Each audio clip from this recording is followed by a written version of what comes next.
name is Saad, and I'm here to talk a little bit about digital storytelling.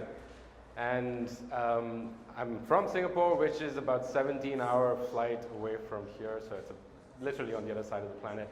But it's really nice to be here, although Singapore is sunny all the year round. We don't have weather. You might like that, so you should come visit. So I'm here to talk to you a little bit about storytelling, and this means many different things to many different people. But if you want to skip out now, because I understand we are running very low on time and we're behind, this is the TLDR. So if you get this, I'm done. Many of you still, we've got one person who got this. So effectively, yes, you can leave. But since there are people left behind, the TLDR literally means too long, didn't read. Who's familiar with this term? A few hands, excellent. So what I'm going to talk to you about is ebooks. And what this means, again, different things to different people, but most commonly looks something like this, where you have a digital copy of a book, which we're all familiar with, has pages in it. But when it's on a device, there are no pages. So the concept, the idea of a page, the size of a page, is completely different. And this is something that seems to have taken a longer time for Southeast Asia and Asia in general to sort of wrap their heads around. Because when we use apps and interactive games, we don't stop to think that much about what it takes to create this. And it's the same with reading. And it's the same with reading a book. So if you are consuming or being a reader in that sense, it's a different thought process than it was if you were a writer. And the company that I work with often deals with children's stories.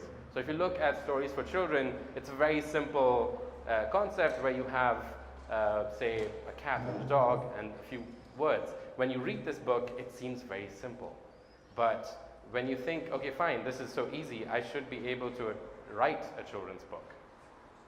It seems very doable. But when you start trying to do that, you come across problems that you don't normally anticipate. So there's a different thought process to when it comes to writing than when it comes to reading. And similarly, when it comes to digital publishing, there's a different thought process.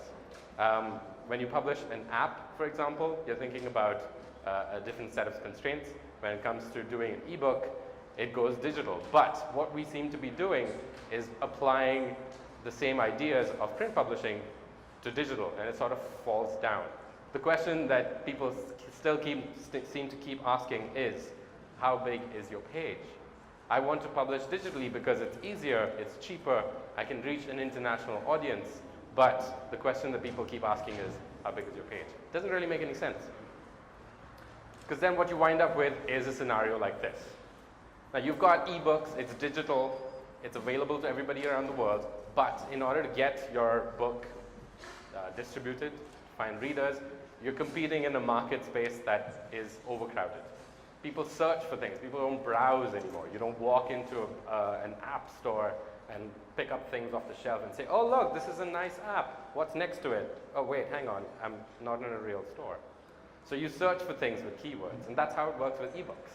But we still apply the print concept to it, so it doesn't quite work. There's a gap.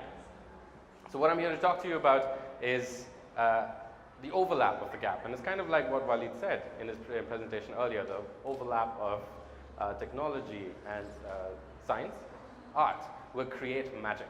And I think with the combination of the physical and the digital, the print publishing and the digital publishing, there is magic that can happen. Gesundheit. If you're allergic to this book, I'll move to the next one. Probably allergic to fish. So we've had interesting encounters with print publishers. They hold all the copyright. So if you are an author and have a print version, who's an author in the room? Who's a writer? People who've written stories. Nice. A few hands. Ooh, nice. Excellent. We should talk here. Once, you're a writer. It's fine. When you have a print book out, when you have a conversation to make this digital or to try and do something new with this content, you have to have a conversation with your print publisher, because print publishers hold all your rights. The copyright belongs to them. You've signed them over. You've licensed it to them. It doesn't quite work that way with digital, but in order to do something digital like an app or make a t-shirt out of the content or the book that you've made, you still have to have a conversation with your own publisher. You're sort of keep going back to the print publisher to say, okay, fine, you know what? Digital is a thing. Everybody is downloading stuff. Why don't we do an ebook? And they say, no, it's too expensive. But if you work with technologists and geeks like me, you give them lots of coffee and they'll probably do the work for free. It's kind of how it works with geeks. So sometimes you come up with apps that are very engaging, very interesting. So this is familiar. Who finds this familiar? Who's heard of The Hungry Caterpillar? It's lots of hands. Excellent. It's a very interesting story, very successful as a print version, a print book, and children everywhere sort of, been introduced to books through this, and so it feels very familiar. And a well-designed app tries to build on the familiarity of the characters rather than just say, okay, fine, you know what, it's going to be on digital. And digital, we're not constrained by the size of the page. Let's just put all the stuff that we can in it. We'll throw videos in, we'll throw interactive games in, and we make it amazing. But it doesn't quite work that way. A well-designed app takes into consideration the context and delivers what is the interaction without having to move away from what the content was. So this is a well-designed app. I encourage you to try it. It sort of follows along the story of what the book was. Who knows how The Hungry Caterpillar ends? Should I do a spoiler and tell you? No. Terrible. Okay, I'll skip that. A very good. We can talk later. I'll tell you. It's fine. It has something to do with wings. You're not a child. This is good. We used to design apps in different ways. And coming back to the idea of magic, this is a very good example of an app that was designed, a while ago, a number of years ago, but it adopts what's good about digital devices. And there's a short little video that sort of shows you how it taps into the magic of interactive screens and allows you to put different elements of interactivity into the storytelling.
Very often with children's stories, the first introduction to, for children to fairy tales and things like that tends to be about princes and princesses and fairy tales of magic castles and things like that. And even with Southeast Asia, where I come from, where it's a sort of a multicultural society, people look a little bit like me.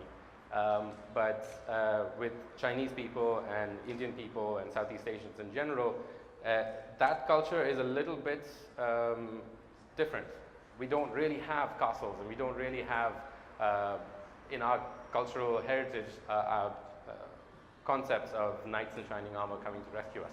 So it's slightly different for us, and we don't have those many examples of Asian stories for young people to, or children to consume. So what winds up happening is that as parents of young children, you introduce them to fairy tales of knights in shining armor, which is great. There's nothing wrong with it.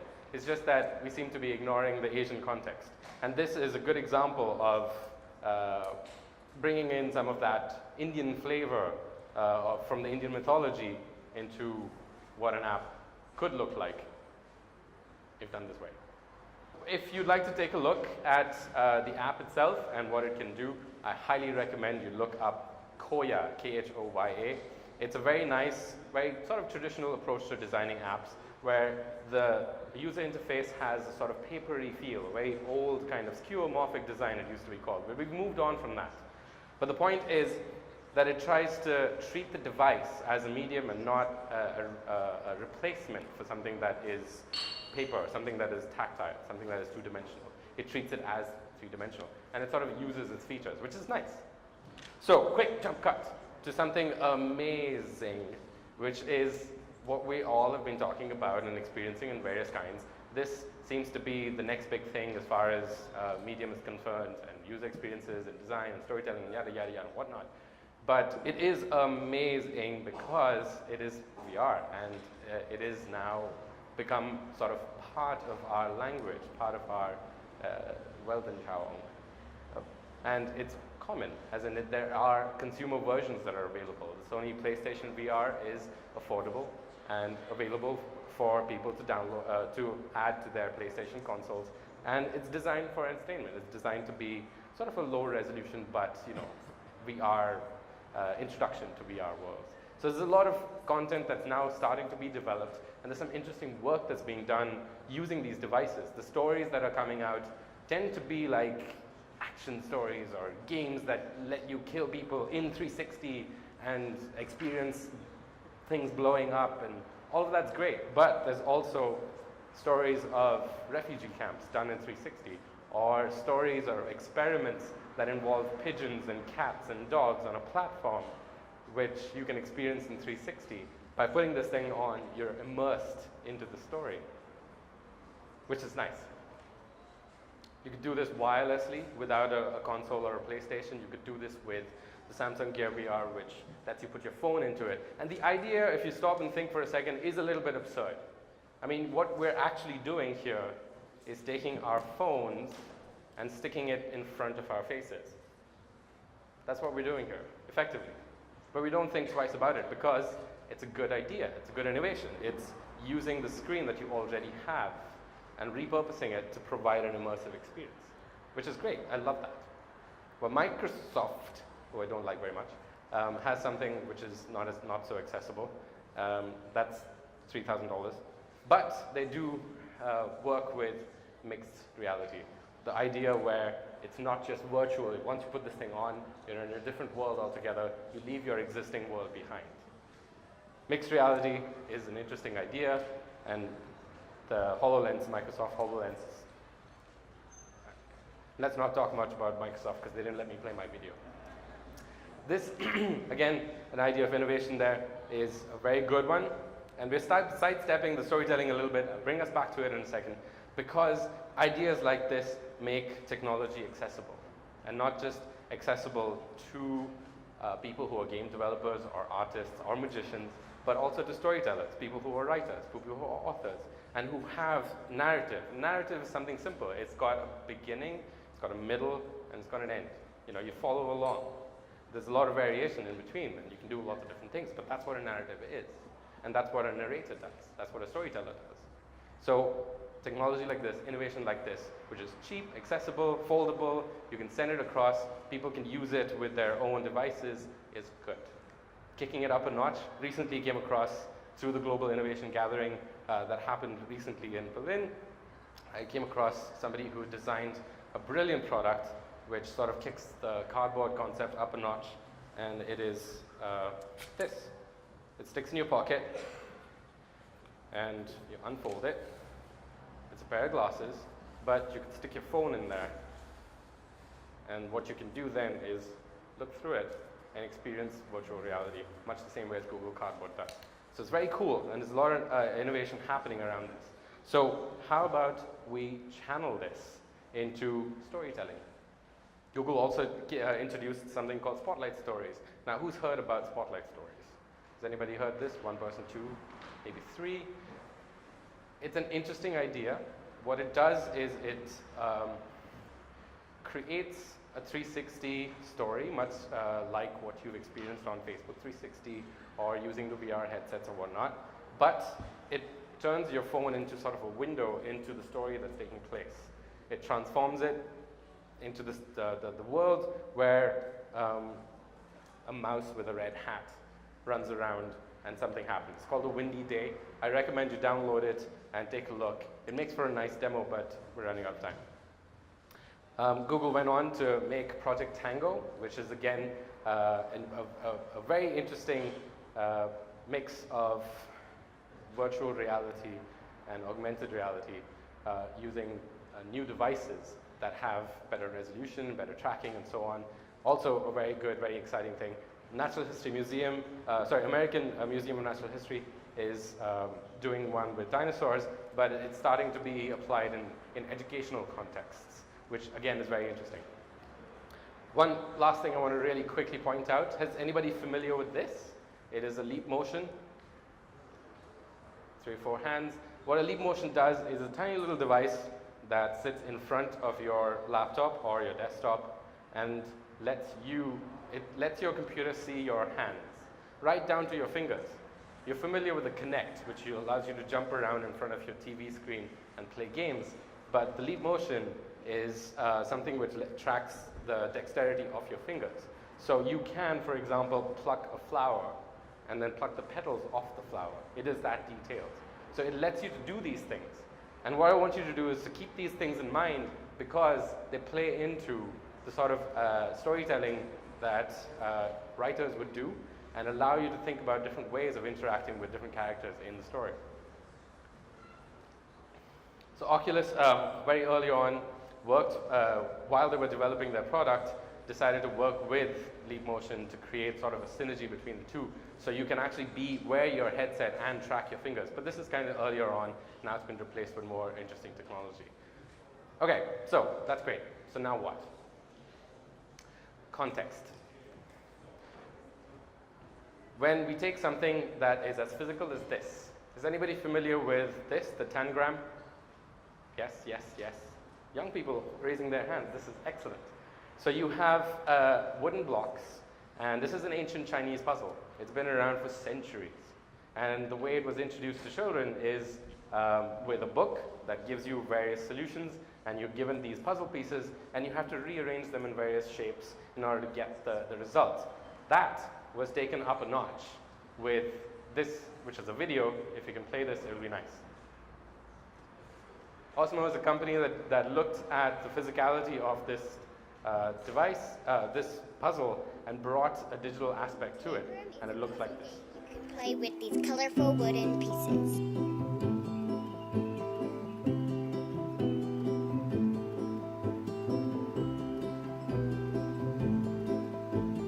The shapes on the screen light up once you put two pieces together in the right place.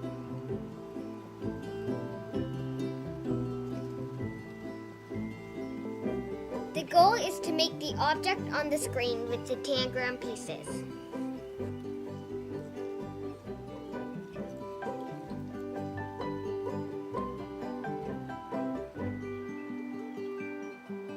There's 4 different levels. The easiest ones are yellow. The second easiest ones are orange. Depending on the level at which you're at. But the point is that the screen becomes sort of an assistant.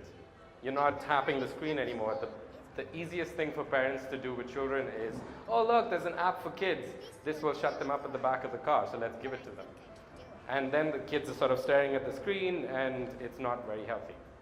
So this is an excellent example of using technology as a way to sort of get out of the way and then have the physical interaction in place, do the tactile work, but have the screen look at what you're doing so that it becomes sort of like a helper, an assistant.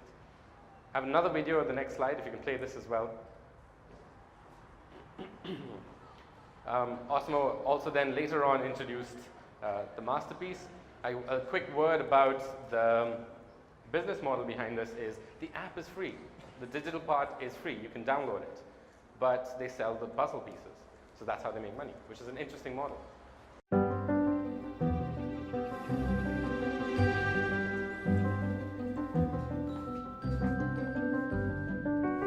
Smile. Thank you.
I made this. I used the app to make it. Use an app. Yeah. Like this.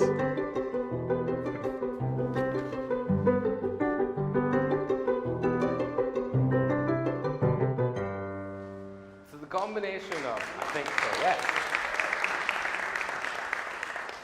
It's a brilliant use of the physicality and the digital. It uses a red thing that you notice you placed on top of the iPad.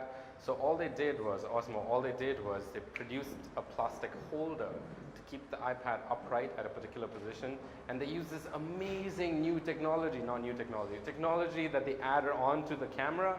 And inside the red thing, they have this technological wizardry, which magicians are familiar with. It's called a mirror, which points the camera down to the table in front of you so you can see what the camera can see. Instead of taking selfies, instead of looking at you, you put this red thing on, it's a mirror inside, it looks down. That's all it does. That's all it does. And then the app takes over from there. It lets you trace, but the thing that you're doing is physical. You're not interacting with the screen anymore. You're interacting with something that is tactile, something that's physical. And I want to show you a very quick demo which sort of illustrates the point that I'm about to make, and then I will conclude. So we're going to switch to this, which I think encapsulates everything that we do. Live demos start with fear, lead to hope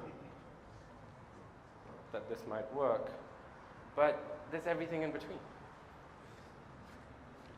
I don't know where I got this idea from. Okay, so I want to show you an example of an app that sort of introduces the same kind of idea where you can take something physical and combine it with what's familiar with the digital and then create a new experience around that. And it's not that hard to do, and that's the point I'm about to make. And I hope I can do that by demonstrating how this works. All right, who has experienced or is familiar with augmented reality? Quick show of hands, 1, 2, 3, 4, 5. I've tried it before, it's amazing. Okay, augmented reality literally means augment with your existing reality, put something digital on top of what you're already seeing. And this is what you guys look like right now, which is great. But, oh yeah, do that. Wave. Outstanding. But before that, very quickly, I'm going to show you this. This has an educational flavor to it. Now, typical apps, you would find something like this, yeah? You'd find different animals, you can sort of see, learn about them, tap, and then read about what they are. And this, with a screen with digital, you can actually make them 3D. You can hear what sounds they make. You can view them from all sorts of sides, which is great. But it's just a screen. You're staring at a screen, which is not particularly interesting. How about you use the camera that's always been stuck to your screen and do something interesting with it?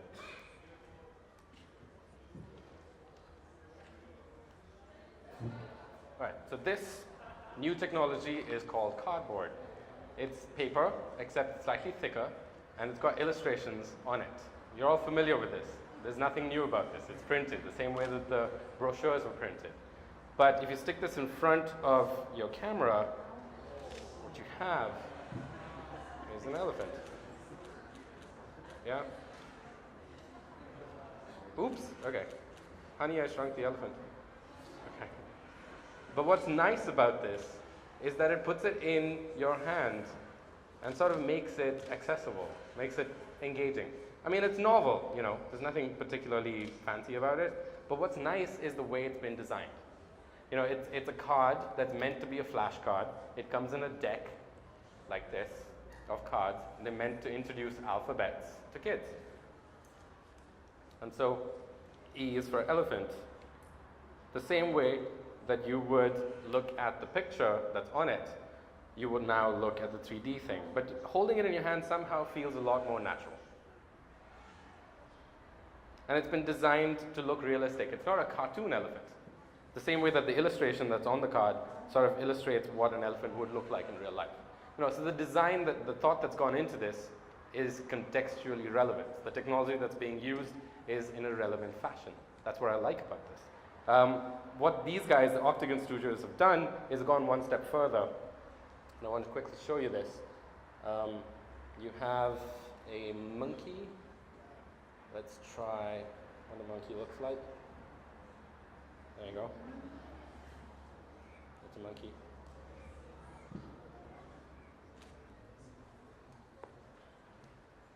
So if we have a banana, which looks a bit like this, and we introduce the banana to the monkey, which looks like this.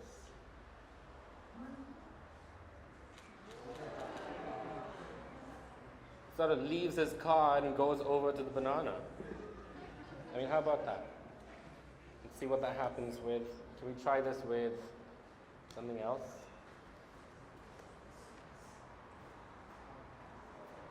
That looks familiar. Now, this is a very complicated question. What do cows like to eat? Bananas? I don't think so.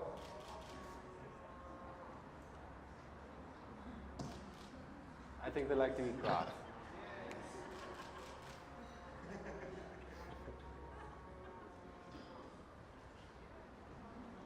Okay, I'm glad it worked. So that is augmented reality. Who's seen this for the first time? Many hands. Excellent. So now, for you in the room, can we switch back? For you in the room, actually for everybody in the room, all of these cards are no longer just pieces of paper. They're no longer just printed pieces of cardboard with letters on them. For everybody outside of this room, that's what it is. But to you, you know that if you stick it in front of a screen, in front of a camera, it does something special. So for you, this picture of a bear is not just another picture of a bear. So it has retention. It has something.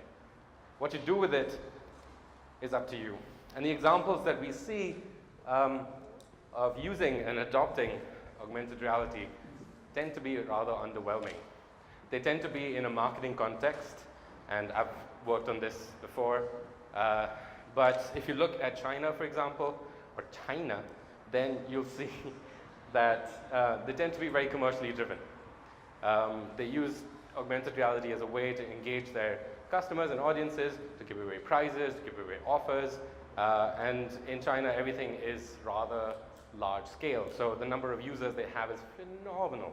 So it's hugely successful, and it generates a lot of big numbers, which make investors and stakeholders very happy. WeChat is coming into this in a very big way. I put this up here because it was only very recently introduced, and WeChat does everything, and it's brilliant. If you want to talk more about WeChat, come talk to me later on. It's a conversation about China more than WeChat, but we can talk. Anybody familiar with this? Excellent. Snapchat is brilliant. So we've seen examples of augmented reality everywhere. If you've seen Snapchat, chances are you're already familiar with AR, just not in an educational context, not quite like that. And this is what I'm talking about. The context is what's important when it comes to storytelling.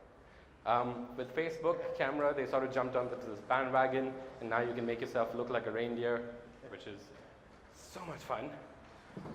But also, Facebook, in its geekiness, has made it available for developers. So if you are a developer, you have access to libraries, and you can start developing your own apps that are based on this, but also, creativity. So you can create your own augments. So if you don't particularly like to look like a reindeer and you have an idea for how you would like to look like, you can use the Facebook platform to do that, which is great. Apple introduced this about a week ago, I think, less than a week ago. So the Apple one looks like this. Can we quickly play the video without having too much of an interruption, or should I just skip ahead? I mentioned this because Apple, in its Appleness, says that this is the largest AR platform now in the world. So I don't know what to make of that, but that's what it looks like. So using your own iPhone, you're able to sort of look at a thing. It can track where things are, and so you can move around it without having a picture of a cow or in front of you. So instead of the target, you just use what's already around, and then the iPhone and iOS devices are able to recognize that. So it's kind of cool. There's very interesting work that's coming with that. Again, the context is important. So what are we talking about? Coming back to the storytelling part and what to do with it. The context is up to you. The technology has already been available. AR is not new at all. It's existed since webcams were a thing, and they still are. But what we do with them is what matters. So we've been trying to figure out, the small little team, the small little company that I work with, we've been trying to figure out how best to approach this, and we don't really have the answers. We're going up against a print publishing industry that's been around since biblical times, literally since the Bible. So when we're talking about ebooks and against the print industry that's existed so long, the questions they ask are hard. How much money is this going to make me? And if you look at the apps and the presentations you saw earlier, the answers vary wildly. It's like a whole rainbow of answers. And that's the same thing that applies to e-publishing as well. So the best way to do this, try it. Do it yourself. And there are tools that are available in the market. We didn't make these. These are available. These are platforms that you can download today. You can download this now. I highly recommend, if you take a screenshot of something, take this one, because these are tools that you can download on your device and create your own AR experience with very little effort. I mean, if you had a little bit more time, I'd actually create one and show it to you. It's literally that easy. It's not that complicated. So to create something like the cow thing, for example, you have to design a cow. But with the resources that are available, it's very easy to do this. This is DIY. So you can download this, and I highly recommend you try it. So that's what we're doing. That's what we're talking about. The Storyteller's Kitchen is literally a kitchen that is something that we started in Singapore to bring in these ideas and introduce them to storytellers. So the authors and the writers in the room, for example, would come in to our kitchen and work with us, and we'd have this conversation there and try things out, prototype them, see what works, see what doesn't work. And that kind of looks like this. Oops, like this. So I work for a very, very small company. There are literally 7 of us now, but there were 5 of us before. And we occupy a building which has a shared pantry, a little kitchenette, if you like, with 7 other companies. And that little kitchenette is not really used on the weekends. So we decided, why don't we use that space and then collaborate with people? Bring them in, talk to them about what we do. Instead of being like geeks that are sitting in the basement, we start the conversation, we work with the tools, and see what works with the storytellers.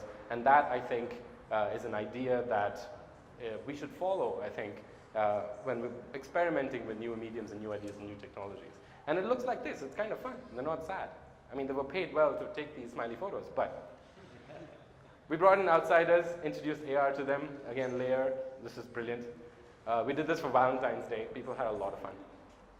But also educational institutions. So this was an art school in Singapore that saw what we were doing with Valentine's Day cards and said, you know what, our students, they know what they're doing, but they stick to our labs. So why don't we try something different? Why don't we download this app that's available in the App Store? They all have their own devices. They don't need access to a computer lab. They don't need access to a media lab. They come in over here, we give them paper and sketch pens, and they're art students, right? So I mean, they're traditional animation design students. So they love this stuff. They said, okay, this is how we've been learning how to do this in school, but we've never really combined the two things together quite like this. And within about an hour, people started having fun with it. And that, I think, is what technology is all about. If you're not having fun with it, it's kind of missing the point. So we explore things like augmented reality, 3D printing, as soon as we're able to afford one. We also work with stop motion animation. This is incredibly easy to do. You can do this with your phone. And some very exciting technology that I'm looking forward to. This thing has been in the works for a while. It's a sort of a laser cutter that you can keep in your kitchen, if you like. And it lets you do stuff with different materials. Or even, like this thing is going to show, cut shapes out of chocolate, which is also nice. And when you have augmented reality, you're no longer limited to paper now. You can do things that are edible, which is also phenomenal. The last thing before I wrap up is the Internet of Things. This is very exciting. You can control devices through the internet. Computer doesn't look like what it used to. This is the Raspberry Pi. It is literally that big, and it's about €5.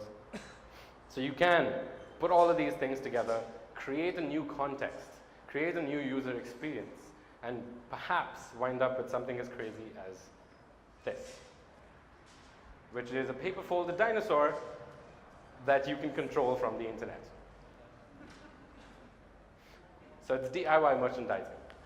So the context in which the stories come to life, the context in which the technology is being used is key to the user experience that's created. And we work with a lot of social enterprises and nonprofits. I think these are the ones that have stories that require readership and require people to engage with. So if you are interested in any of these, we can talk later on. But for now, that's all I have. Thank you.